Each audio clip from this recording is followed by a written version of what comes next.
Whoa, I hope I pressed the right button. Welcome back to Ribbon Candy Hooking. I'm Deanna. I think I'm live. I didn't think I was there yet. Makes me nervous. Good morning, everybody. Happy Wednesday. Happy hump day. Great to see you. I want to be sure I am live, so send me a message if you can. Let's see who's here in the meantime. You can see I'm standing back at my old vignette. Light is shining in. Life is good. Life is good. Still sick, but life is good, and I'm very happy to be here. Crystal, happy new year. Great to see you. I bet it's been super busy. I'm so glad you're there. Linda H in Massachusetts, great to see you. Linda B, great to see you. Mom, great to see you. I'm just going to scroll down and make sure that I'm here. Oh, excellent. Thank you, Mom. I was a bit of a metaphysical moment there. Am I here? Let's define here, right? Good to see you. All right, Linda B, Mom, coffee time. It is so warm and crazy outside. It's scary. It really is. And Crystal says fixing a commission that was nearly finished until the dog got a hold of it. Oh no. Oh no. See that is the place for a Victorian cat, right? Like pulling stuff out, unraveling things as you go. But a dog, oh man. I hope it gets done quick. That is super frustrating. Sharon, great to see you in Vancouver. Oh, gray outside, but warm and happy on the inside. Oh, I'm just catching up with the thread. Dave, good to see you. I have to show the rug that you sent. I just got it yesterday. I think it is amazing. Hold on, hold that thought for just a minute, because I have Shannon's rugs too that I hadn't taken out yet. I think she's probably working and not live with us, so I'm going to show those today too. And Andrea, good to see you. Good evening. That's okay. Good to see you. Sharon just had cold chow mein for breakfast. That makes sense. Like that sounds good to me. Like cold chow mein at breakfast sounds like why not, right? Like why not? That's kind of easy on the stomach and everything. That sounds very filling. It's making me quite hungry. Crystal, oh, Sharon.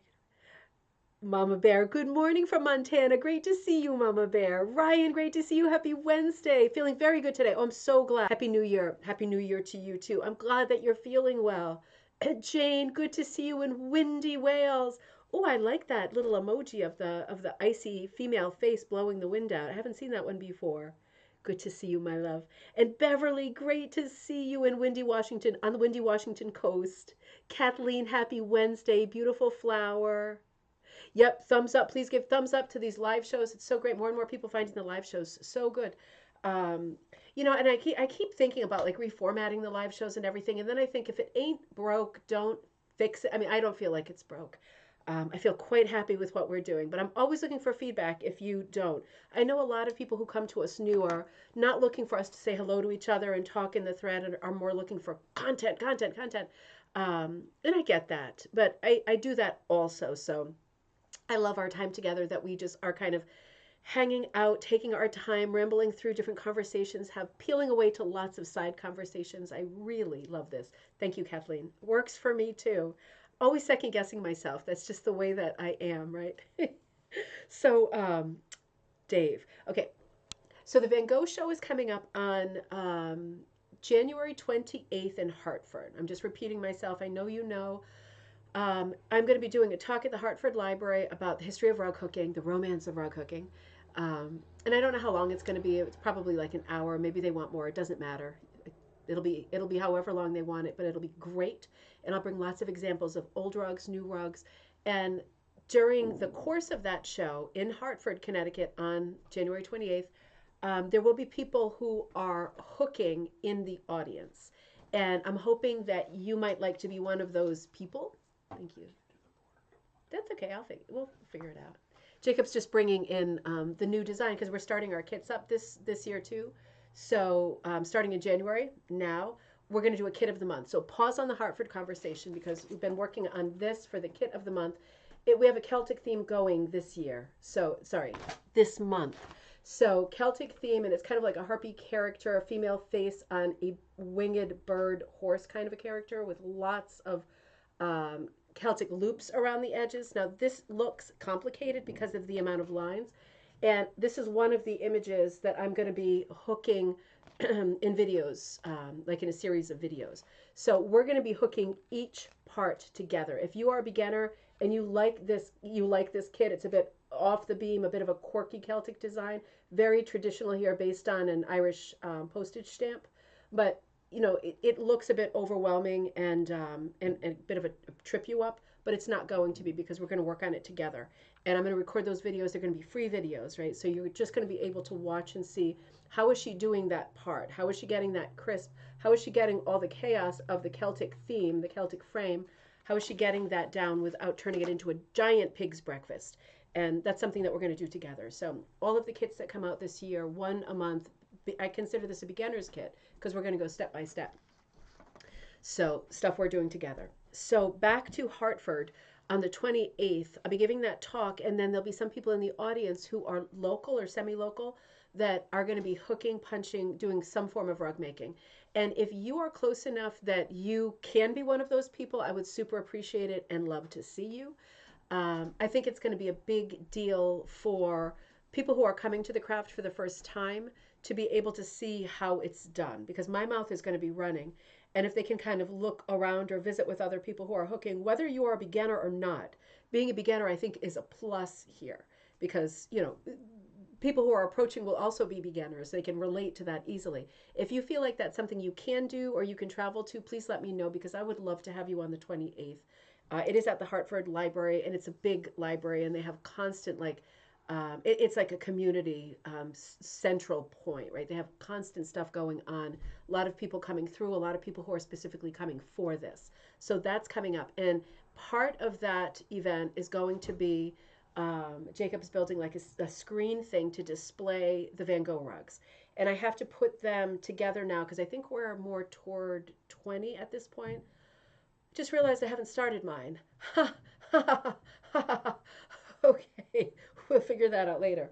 But Dave, you did. You started and finished yours. Let me grab this.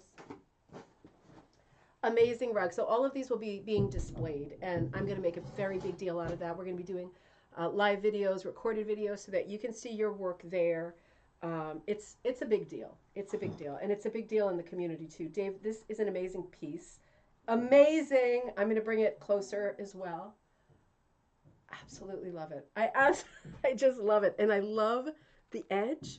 Right? I love this business. I love it. I love the colors. I love everything about it. And I was going to say the question mark over here.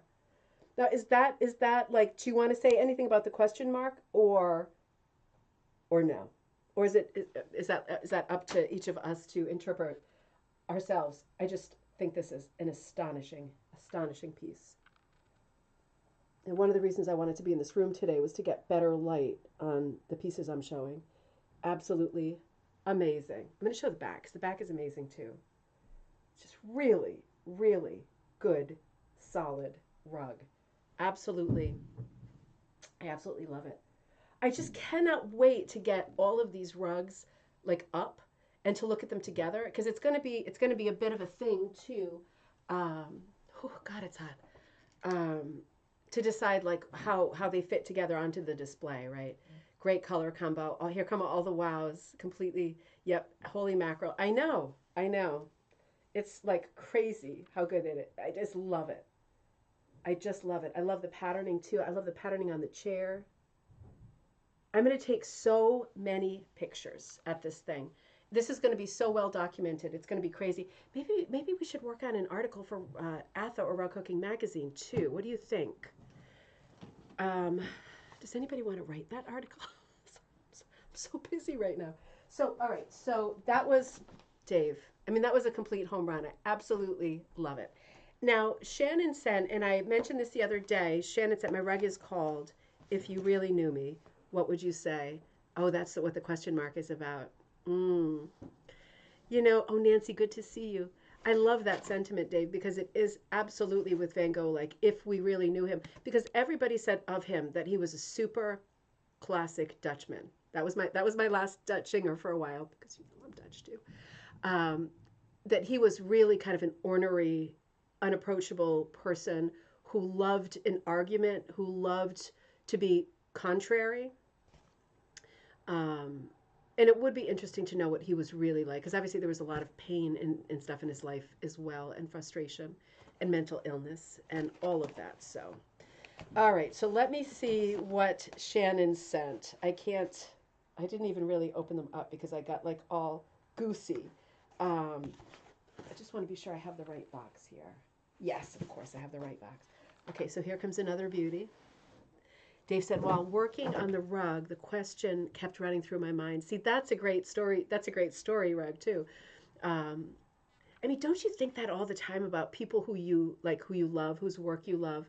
You think, God, if I could only meet them. And then I think, like, would it be disappointing? And I don't know. And the only reason I guess I think that is because I worked in the theater for so long and I met a lot of people who I, you know, idolized, like from BBC and stuff. And then meeting them in person, they were such jerks, like universally such jerks, such indifferent jerks.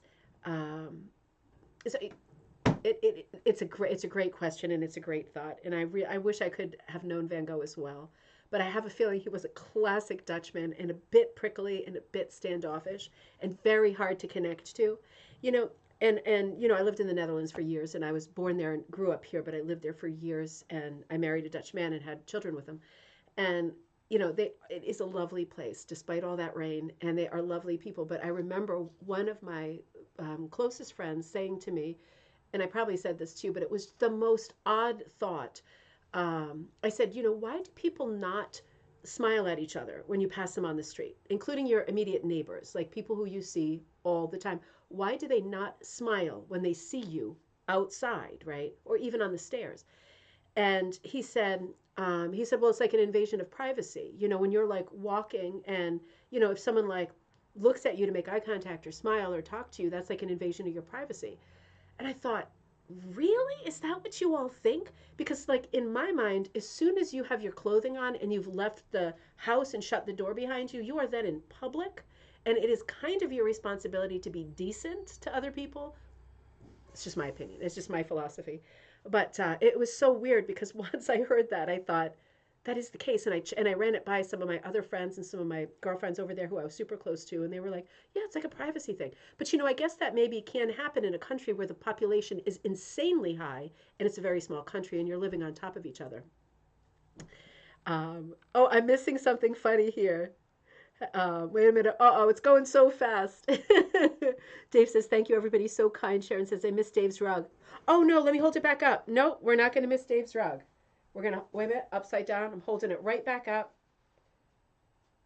Not going to miss this. This is like the live premiere. And I was saying how much I love the border. Dave, how did you do that? Like, did you just do that by hand? Because I can see that you sewed it. Did you just kind of manipulate it by hand as you were going and just sew it as you were going? Because you created this beautiful, like, scallopy pattern around the edge. I absolutely love this. Absolutely love this. And was it fun to work on it, Dave? Or was it like, oh God, I'm not done yet? I'm just wondering because I always want everything to be fun. And when we do stuff that's timed, like there's a show coming up, I always think like, God, I hope everybody's not miserable. You know, love it, Dave. And I miss. Let me see. My mom says, love, love, super job. The question mark is so shaped like an ear. Oh, how interesting. Oh, thank you, Nancy. One of my crappy ones from Goodwill. I love it though. Lots of colors. Mom says, thanks, Dave. That just kept echoing to me, perhaps from Vincent through the years. Yeah, we're still listening. That's right. The Don McLean song is so good, Vincent. That is so good. It must be Dutch. Oh, if you were, and Rita says, if you were named after your dead brother and never pleased your mother, yeah, absolutely, absolutely, good point. If you had to walk by the gravestone of your dead brother with the same name 100 times a day every time you left your house, that would really do something bad to your brain, wouldn't it? I mean, I know it would do something bad to my brain. It would be like universes colliding, you know, depressing. Wow, favorite colors. Hey, Anita, good to see you. Now I'm going to show you Shannon's rug, and very different. It's great how different they all are. Look at this. Let me make sure we're on here. Isn't that super lovely? And this is a wide cut. Shannon, I love this rug. It's like, it's very different. It's very springtime, isn't it? I'm going to bring it in closer as well. Let me see what she wrote. Let me see what she wrote. Van Gogh chair. Oh, should you say you have your name and your return stuff and all of that? Let me come sliding across this way. So this is a super wide cut. This looks like an 8. Yeah, this absolutely looks like an 8 everywhere, except let me show you the back. There's lots of roving. So get ready for some delicious roving. Oh, look at these colors. It's like cherry blossom time in Washington D.C. That's what it looks like to me. Here's the chair. Oh, sitting out there in nature, surrounded by nature. Isn't that amazing? I love the patterning, down here, like all these little blips of little tufts of grassy colors and flowers. I really like the pattern that that makes. And I love the pattern versus the strong vertical, right? Because it's got a lot of directional stuff happening here. I know, right, Jane? It's crazy. I just heard an exclamation from the next room. I hope everything's all right. Absolutely beautiful. I love the wildness of the sky and the color in the sky. And I love how the sky and the ground are kind of united in color. I mean, when I think about it and looking at the monitor myself now too, I'm thinking, I guess one of the things that makes spring is that you have these blossoming trees or colors in the trees and colors on the ground. Hey, Carol. I mean, isn't that like when I think about spring, that's really what I think about because once you hit summer, you've really got like the green trees, right? And you've still got flowers on the ground, but it's really in the spring that you've got this kind of dynamic where everything is flowering. This is just an amazing piece.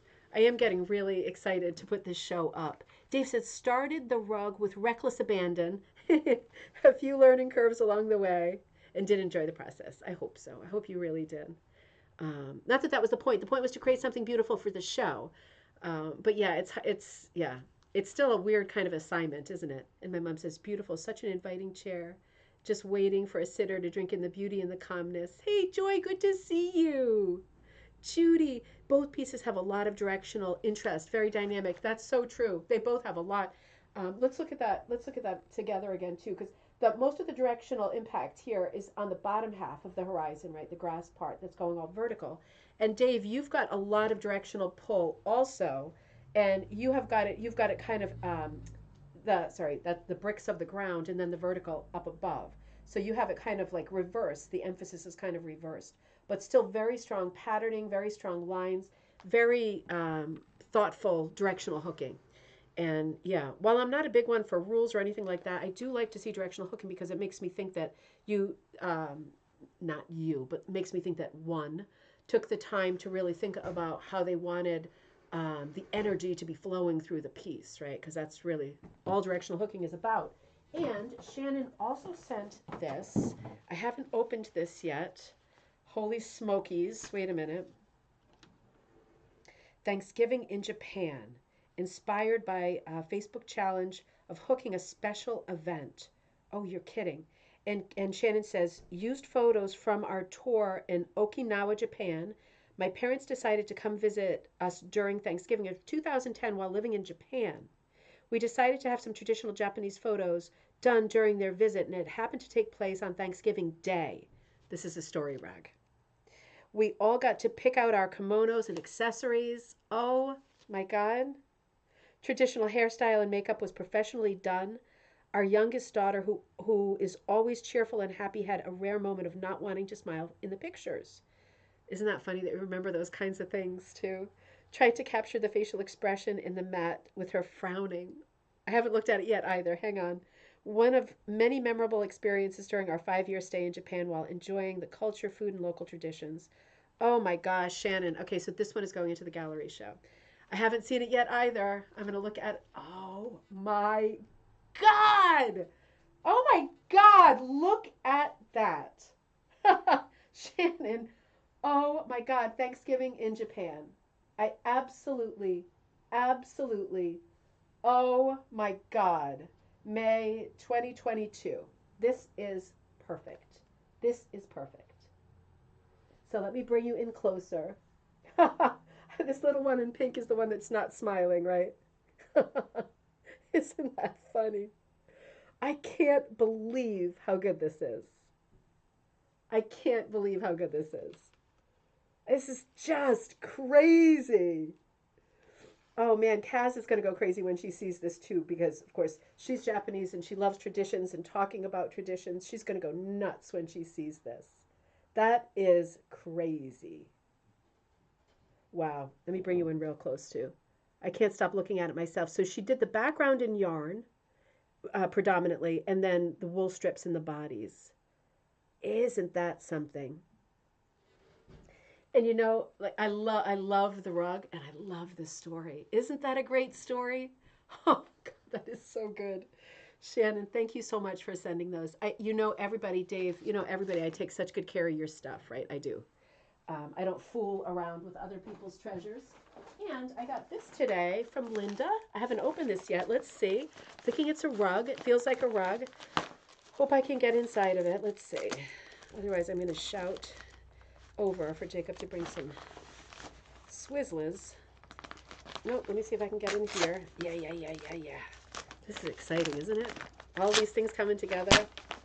Yes. Oh my gosh. Okay, let me be careful. Oh. Those are the noises I make for the dog. Oh. Wait a minute. Oh my God. Oh my God. All right.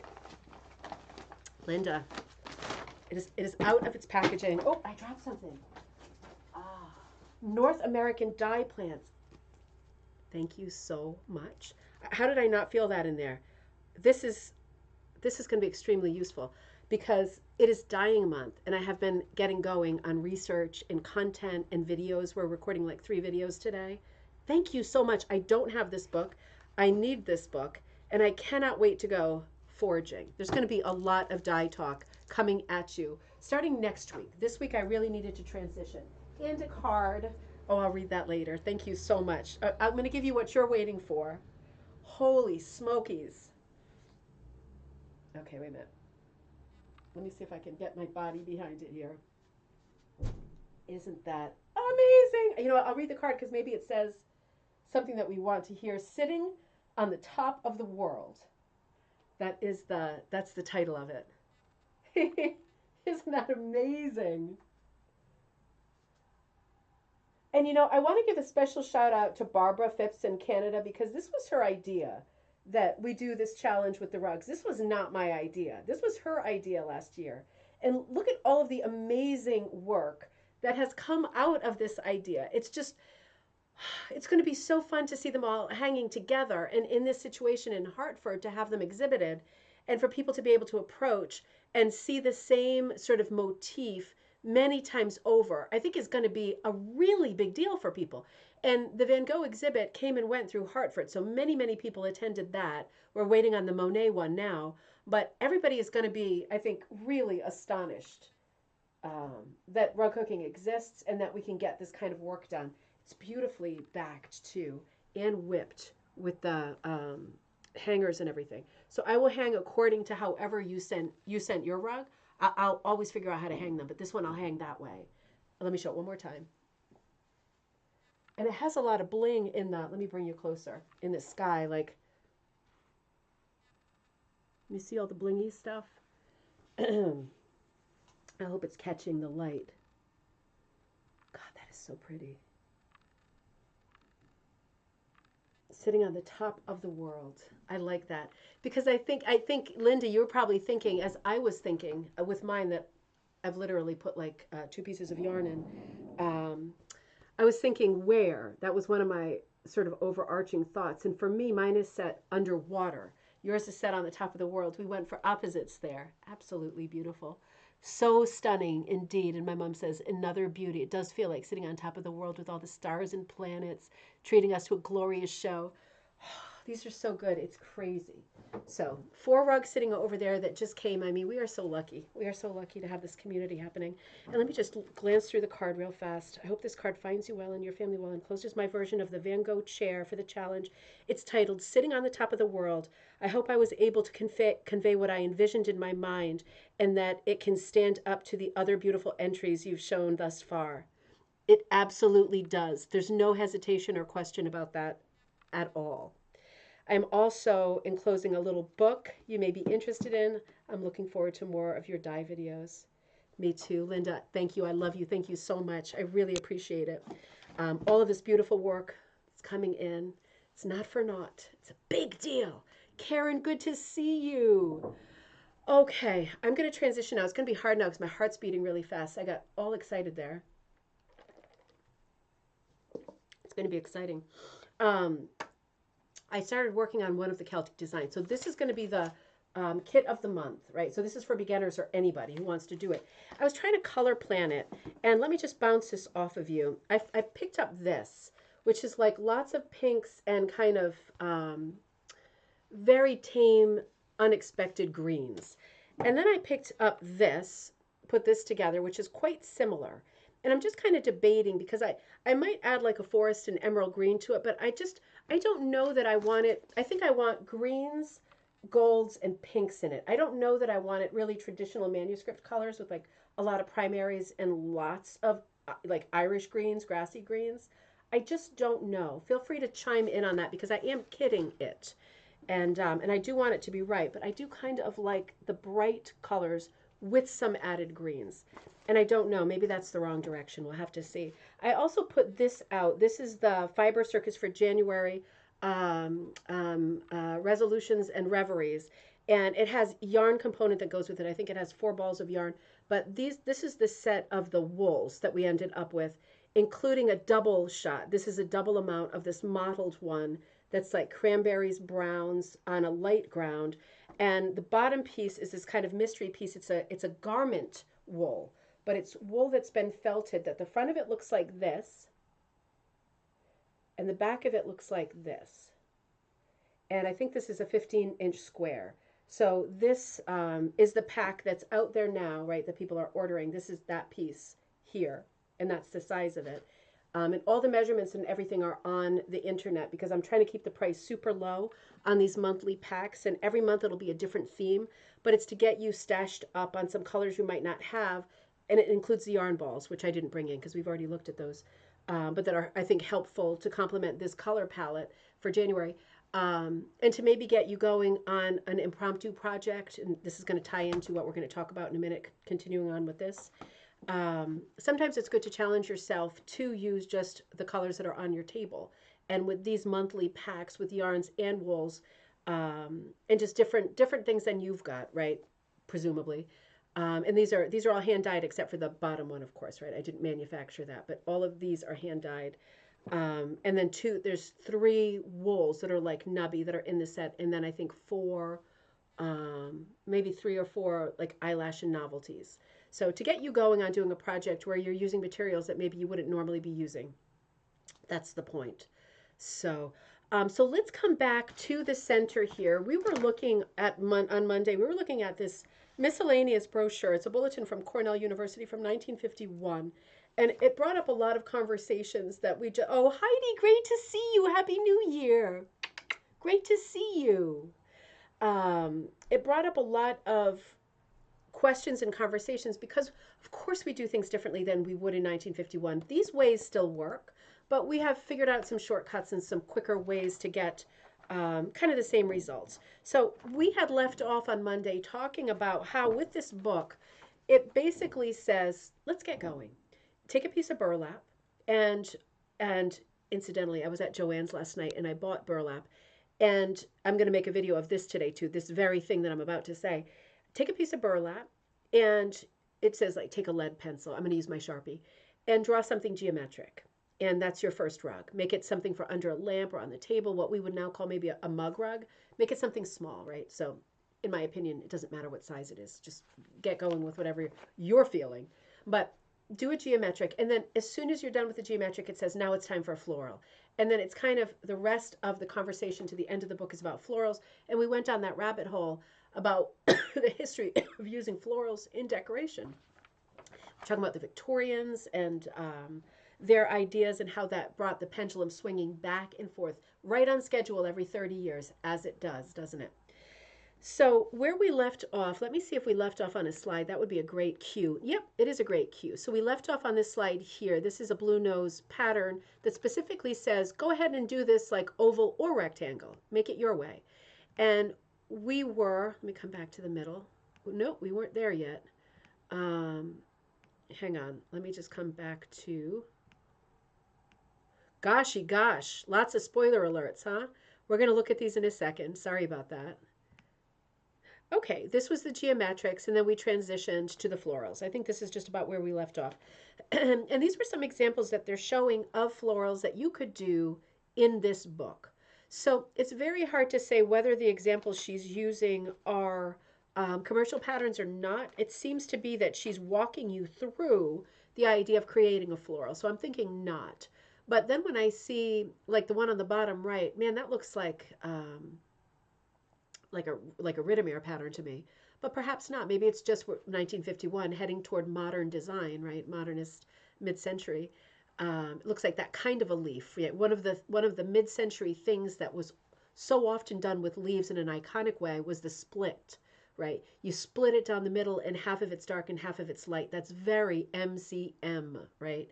But the others, I'm not sure. Some of them, like the top right, looks more like a commercial pattern. The middle bottom, to me, doesn't because it's not a super stellar design. So I'm not sure. And she's not really saying if these are commercial or not. But they are lovely examples of florals. And she is encouraging the reader to do, oh, wait a minute. Oh, stop it. To do chair pads. So that's what we're seeing there. All right. And and then she brings us to this page, which is actually extremely handy. And she's not really showing us ideas for geometrics. She's showing us ideas for grids. And this is something that we did in our Design Like the Great Pattern Makers class, putting together patterns using a grid. And for example, if you took that class with me, you will recognize on the top left brick, right? The top left, that empty template is, it can be a pattern in and of itself, or you can populate it, all of the different cells as like a sampler or a repeat design. But that one is called brick. It's an offset square, right? Because underneath it is just the plain Hollywood Squares square grid. And the one under it, that's the diagonal, that's the tipped square. So those are the three most basic, right? And then she gets into more complicated patterns on the right that stand alone as geometrics, right? So she's talking about two things here, that it's just populating a very basic design. And look at the bottom right where she's showing you one of the most classic things that we see. Well, we're seeing a Celtic design in the middle there on the right hand page. But in the bottom, she's showing us like a fall leaf, like a maple leaf with hit or miss checkerboard. So, and when you see stuff like this, 1951, it really, and then you think about all the rugs you've seen that fall into that exact category, right? The maple leaf with the hit or miss. It's interesting, isn't it? Because you wonder how many people looked at this periodical or how much this exact sentiment was shared around, because we do end up from this period with a lot of rugs that look exactly like these photos. So more of the same. She's showing you more ideas for floral patterns. She's not citing any of them, right? So she's not giving us sources for any of them. And I'm thinking these could all be commercial patterns. I just don't know. But you can see that she is heading toward that territory of the floral with the scroll, right? And all of that mid-century stuff that we're used to seeing. The bottom right is an interesting one for me because the scroll is so prominent. Let's come back up here for a second. Hang on for just a minute. We're on slide number 7 in case I lose it. I know one of the ones this one. That's one of the ones I showed you last Monday, this past Monday. And I like this one the most. This was 1948. I really like this one. I like this one because it's off. Um, the scrolls are way supersized, right? Supersize me scrolls. These are enormous scrolls for the central motif, which is this very small spray of flowers. So I thought that was interesting. The reason I wanted to check it out was because I was wondering if it was exactly the same pattern, and it's not. But you see the bottom right, the image on the bottom right is quite close scale-wise to what we just looked at. The flowers are distributed differently here and not just in the center. But I thought, ooh, interesting, huh? And then she walks us through what has to happen next in this brochure bulletin, which is, well, how do I do flowers, right? I know what a flower is. I know what a flower looks like. Kirsten, good to see you. Um, but how do I do a flower? And with all of the books that you're going to find from the 1930s through the at least 80s, you're going to see pages of shaded flowers of every kind. This is a rose, this is a tulip, this is a pansy, this is how it works. This is where the dark part is, this is where the light part is. This is good information for people who do not feel like they want to work in a graphic style and they just themselves don't have this kind of hardwired or the art training to say this is where the shadow goes. So that is included in this brochure. Oops, sorry, which is very handy. Oh, we talked about Queen Victoria. We come to this part here where she's saying, and I like this conversation more. She's saying you can work with stencils if you would like, Edward Sands Frost style. She's not saying that. She's not saying that at all. But she's saying you can cross over to your quilt templates, right? Like the dark picture on the bottom there. And she's also saying, listen, if you draw something good and you want to make it larger or smaller, you just do this grid over it and then a larger grid and you scale it up by completing the lines in the boxes, right? So this is something I know that I did when I was in elementary school, and it was great fun, very satisfying. Finished piece never ended up looking even remotely good, but it was a good exercise. We tend to use copy machines and scanners to do this stuff now, overhead projectors, all of that. But this way still works too. It's just a good reminder this way works. And we touched on a little bit, Sharon, I think maybe you said on Monday, like, what does that frame look like? This is what the frame looks like. This is the frame she's actually working on the cover too, assuming she's actually working on this piece because she hasn't started it, and even on the cover she's only outlined two lines. But yeah, I mean, this to me looks like another pre-colored blue nose pattern for sure. Really, really lovely. It's giving you all those color cues and prompts right there. But this is a nice floor frame that could be used for quilting, for rug making, for embroidery. And she has stretched horizontally what look like pantyhose, like nylon stockings. And she's tied them to the sides to get that east-west tautness that is not built in because they would never reach the sides otherwise. And this system works well. She will have to, if she works this piece, keep tightening them up, right? As you work it, as you pull, as you stress and strain the drum tight quality of what you've rigged. But that's easily done. So this is what her frame looks like. And if you are looking for this kind of a frame, like I said on Monday, you see these a lot because people do not do, and they're not necessarily associated with rug making. They're more associated with quilt making and embroidery. So any of those keywords on Facebook Marketplace or eBay, these things come apart and can be shipped flat in a box. Coming to the end of the book now, not quite there, but we are still talking about florals. And and she is still, for every project that she talks about, she goes through the whole Groundhog Day litany of prepare your backing material, draw your pattern, cut your strips, select a hook, like it's the beginning, like every page you turn and she shows you a different floral rug. I'm not knocking it. I'm just saying it's very monotonous. It's very repetitive because the basic information does not change. You will need to pick your hook. You will need to choose a pattern or draw a pattern, and then you will need to hook the rug, right? Sit comfortably in a chair, adjust your frame so you're comfortable, and start hooking your rug, and then it starts all over again. So it's just interesting. I'm thinking because this was considered a course, right? These little Cornell bulletins were considered like home ec courses. And it's just interesting to me because I'm thinking like the way that this rolls is like she's just telling you the same thing over and over. Now it's time for another flower project. So get your backing ready, choose your strips, cut your strips, sit comfortably, all this stuff.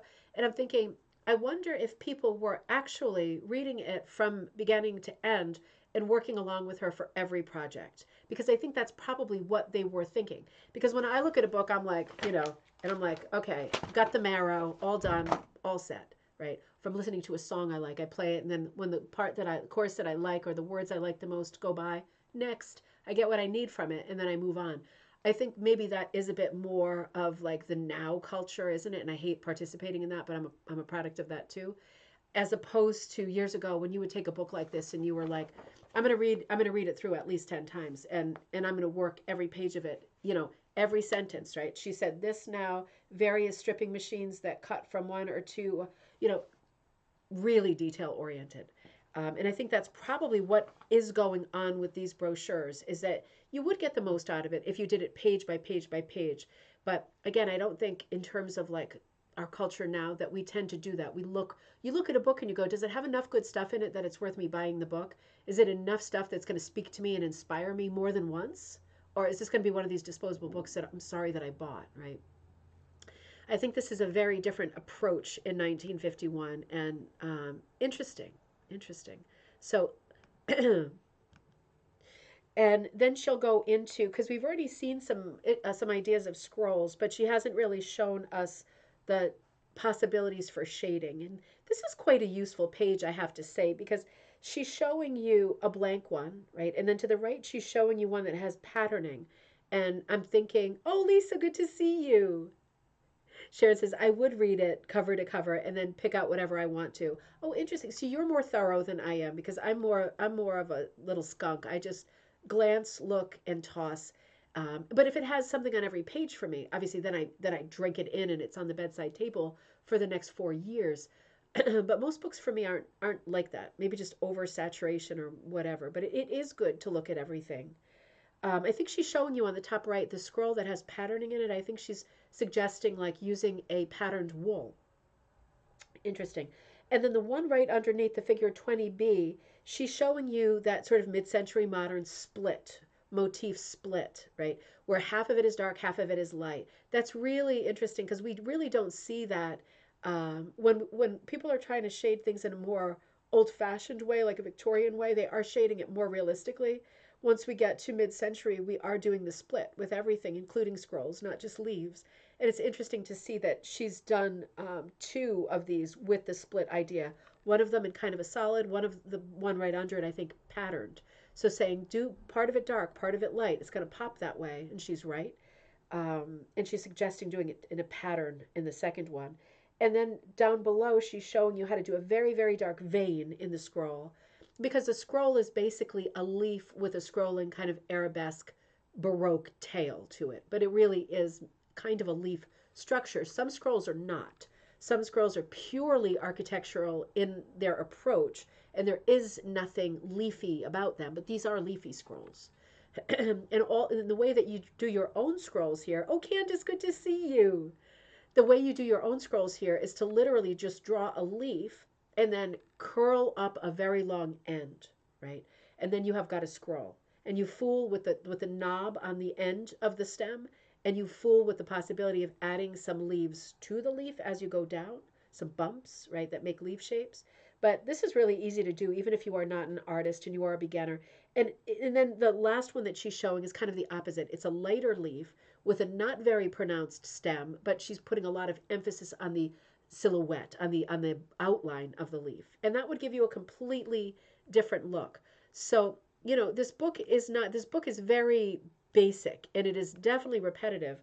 But there are some ideas in here that I think are the marrow that are worth eking out. And then a couple more pictures of floral rugs. And I am showing you every page of this bulletin because it is rare. It's hard to find. It's probably, as even a beginner source, not the best one because there are a lot of dated ways of doing things in here.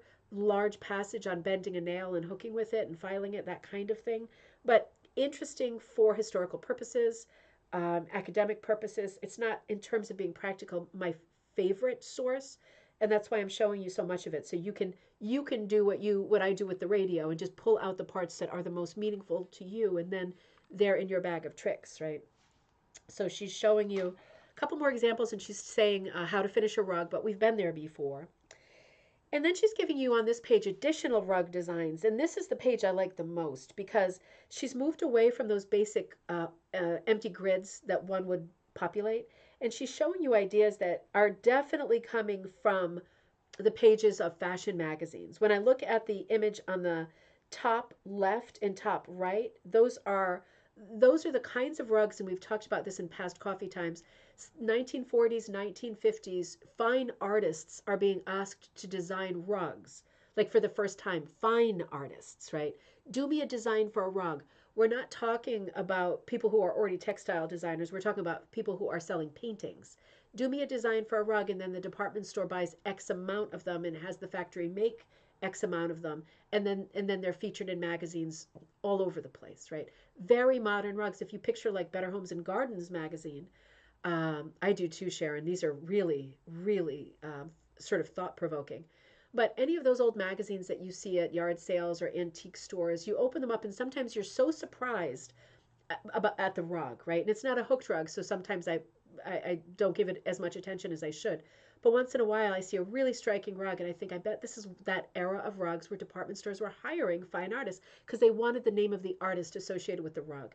And I think that's what the author here is doing. She's showing us on the top left something that is very Navajo in feeling, right? It looks almost like an eagle's wings, right? But she's moving them around in a geometric way. She's playing with them in a very geometric way. You could easily do this. It starts to look for me like eagle's wings or trees, but it is certainly abstract. It is a great and interesting design that you could have a lot of fun with ombre coloring, like a woven rug, like a kilim rug, right?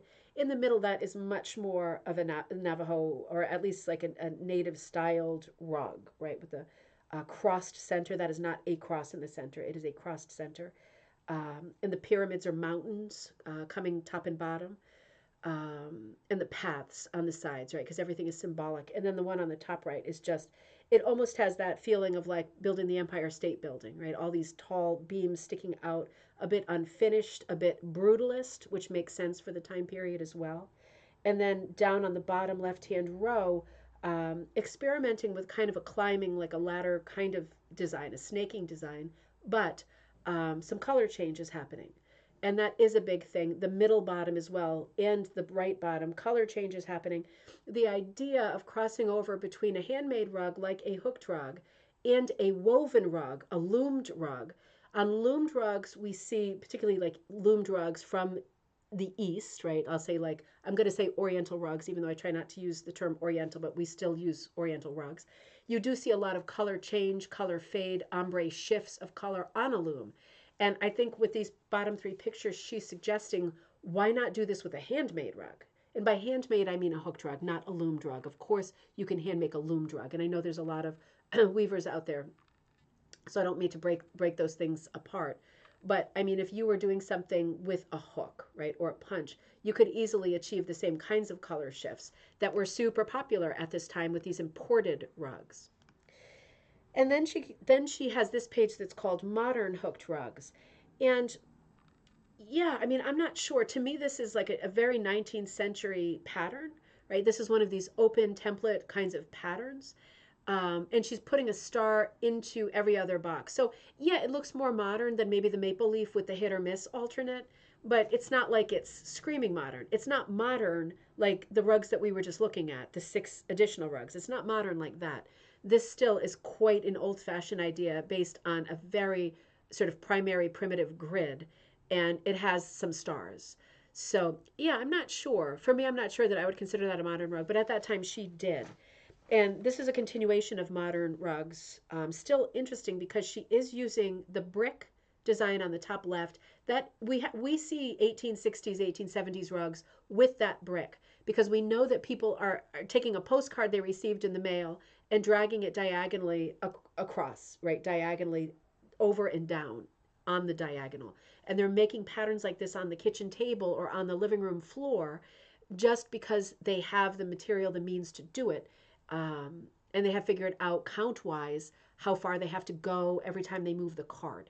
So that to me is not a modern design. I mean, it does have a bit of a look of a subway tile thing happening, right, with color changes. And maybe modern meaning like, look at the coloring on this. This is a bit different, isn't it? But I mean, certainly that is an older design, and certainly the bottom two are older designs as well. I would be shocked if the bottom right was not a commercial design. It is such an effective corner spray floral, no scrolls here, just floral border, floral center, really lush, really lovely, very ornate. And the one on the bottom left, the polar opposite, absolutely primitive example, super folky, very straightforward, lots of patterned wool happening here. Looks amazing. Wow. You want me to show it? Sure. Yeah. Just Jacob's just finishing up the Chinese dragon here. Let me come back to you, love. I love this design. I haven't been back to mine yet, but hot off the press on linen. I think that's for Shannon. I'm pretty sure that's for Shannon, who just sent us those two rugs. It looks amazing. It's really good. And we're rethinking the way that I'm hooking mine. I was hooking it in red, and I'm going to be dyeing per the artist different kinds of greens like an emerald and another darker green, and then a couple of lighter greens like a minty green, and then kind of a pear green. He has a very specific vision for it, and then the clouds being like outlined red, and I can't remember if we're doing the clouds in black. It's going to be way more of a traditional looking Chinese dragon than what I was originally thinking, like a red one for a parade. It just made me think outside the box because I always go for that low hanging fruit. So it was interesting when I started working it. And he went, "Why are you doing it in red?" I thought it was going to be a green dragon. And I thought, oh my God, of course it's a green dragon. What a ding dong. I should be thinking outside the box. I love the dragon too, Mom. It's a fantastic design. And Chinese New Year is coming up later this month too. So we're going to celebrate that together. So this is the last page of content. On the top right hand side, we see another one from like that additional designs segment, right? And it is like this weird, this is very Rittermere. Remember our Rittermere episodes? This is very Rittermere, playing with the idea of a climbing kind of boxed out ribbon, lots of right angles, very, very straight, and then these lines. And look at the way the lines are being used. Some of them are piercing the snaking motif. And this is a lot like the Chinese dragon, really, because the Chinese dragon's body is doing this too. Oh, thanks, Dave. He's going to darken up the lines now, but he literally just traced that out. And I love that design. But yeah, you could see this having a dragon design too. You could see putting like a little forked tail or something at the bottom of it and a little head at the top of it, and this working the drawing on the top right as a Chinese dragon as well. Interesting. But look at where all of those little lines are coming in. Very fine lines, right? Some of them are going into the negative space and creating quite a busy aesthetic, right? Like there's not a lot of extra room. Everything is kind of filled in the center there with either the outline or the inner line. But then there are times when that little line comes in and just pierces a little bit or just misses the next turn. And the irregular placement of those lines is number one, very geometric, a little bit unsettling in a good way, creating a lot of interest, right? Because it looks like a complicated pattern, and when you study it, it's one line continuous, and then it's 1, 2, 3, 4, 5, 6, 7, 8 straight single lines that are much thinner. And then that's fringe on the top and bottom. Interesting, isn't it? Let me see if I don't think I have anything else on this little book. Hold on one second. Let me just see what nope, that was the conversation we had the other day. Let me come back to you here then. Oh God, I'm not looking so great. Who cares? You know what I wanted to show you, because we talked about this, and we'll end the episode this way. What I wanted to show you, the beginning of this book, let me just take a quick sip. The beginning of this book, they were talking about burlap, and she was saying use burlap, but don't use the feed sack burlap because it's sleazy. That's what she said, right? It's sleazy. And we started having the conversation about burlap and about feed sack bags and what a gift it was for so many people to have a feed bag to use, or grain bag, something, right? And it's like sleazy or not sleazy, right? I'm going to go for sleazy, but sleazy or not sleazy, it is backing material that can be used, right? And for many people, that wasn't a choice, right? It was that or nothing. And we started the conversation about feed sacks and things, and I wanted to grab these again just to remind you. I am going to do a video on burlap today, but some of these bags are just so beautiful. This is a nice old bag. I don't know how old. I got this at a flea market, so it's potatoes, and very exotic potato bag. I don't imagine there's any potatoes growing at this location, but really lovely. And I'm probably not going to do too much with this one, even though integrity wise it's fantastic. I'm going to stabilize it for sure. But you can see why people would want to hook immediately onto the backing, because that is quite appealing. Hey, maybe that looks like where I honeymooned. I mean, it really looks like Egypt, kind of, doesn't it, with the camel? But really lovely graphic. And this is attached, right? This is one piece. So it has been separated at one point or ripped open. But, this is enough. If I had a lot of holes here in this bag, I would literally be looking to use this empty piece of it to back it and hook through because I know it's exactly the same gauge and exactly the same. That's what I would be doing. I would not be putting this piece on the floor. That would not be a thing. Um, and okay, and here's another. So this is maybe a better example because this this is a feed sack I wanted that I found at a antique market at the Elephant's Trunk, the outdoor flea market in Connecticut, but lots of problems, right? So it's a country gentleman, and country gentleman has lots of problems. And I just love this graphic, right? But he is riddled with holes. So when I approach this one, if I want to do anything with country gentleman, same thing. I'm going to be looking at using the part of this piece that has the most integrity. And yeah, this is low quality. You can see all the nubbiness and stuff happening in here. I haven't made my mind up yet. What I'm still planning to do a display on this for a library, for sure, because I think the idea of teaching people to hook on feed sacks is a big deal. But this has a ton of damage. But there are ways of fixing it. There are definitely ways of fixing it. So I just wanted to bring those out to show you real quick. Look at the colors on that. I mean, isn't that so beautiful?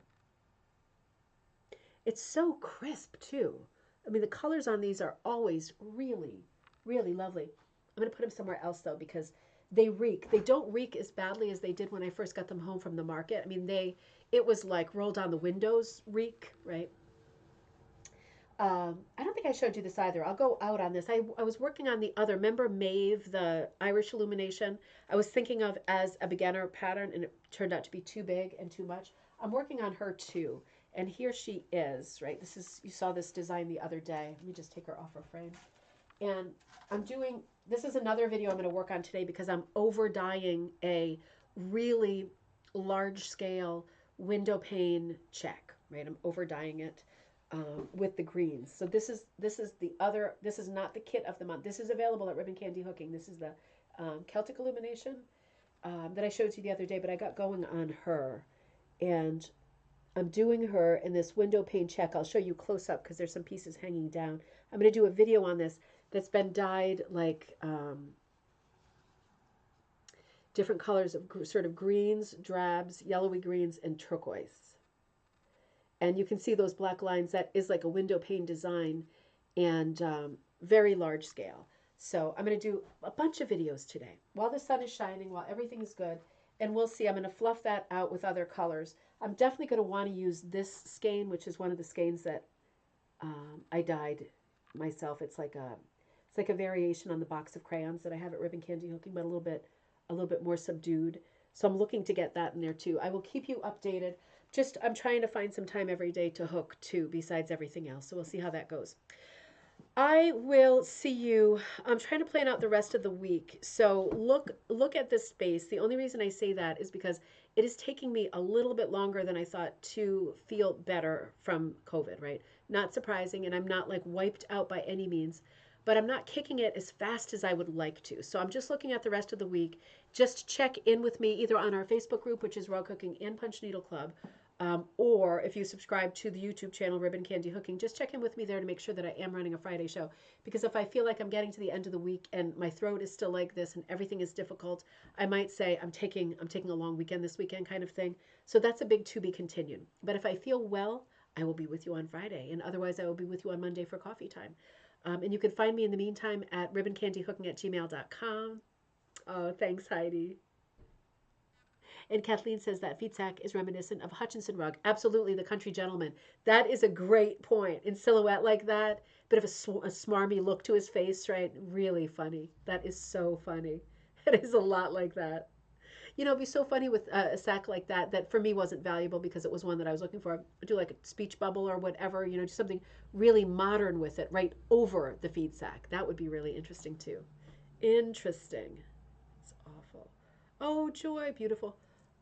Oh, Joy, I hope you're not sick. I will, Mom. I promise I will. It's just taking some time, and we have another ailment in the house that is not the big C. but just a regular flu. So I think I'm getting struck in a couple different directions here. I will. I will see you all to be continued with Friday, but I will see you all very soon, regardless, and have a wonderful